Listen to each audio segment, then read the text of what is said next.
Let's subtract. 1 minus 1 equals 0. If we have one apple and we take away that one apple, we have 0 apples left.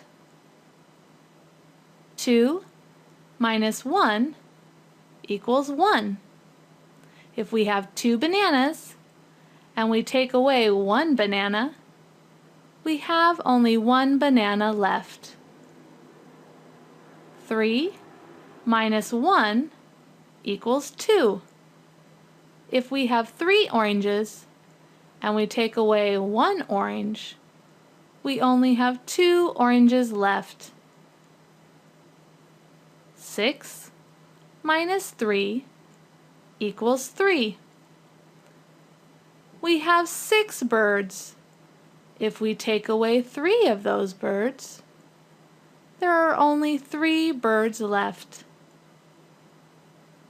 8 minus 2 equals 6.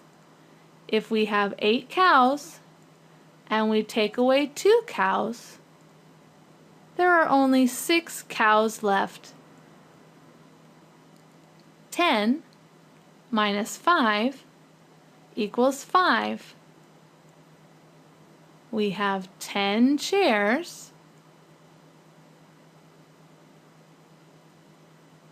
and if we take away 5 of those chairs, we only have 5 chairs left. And that's the end of the lesson, brought to you by Kismath.com.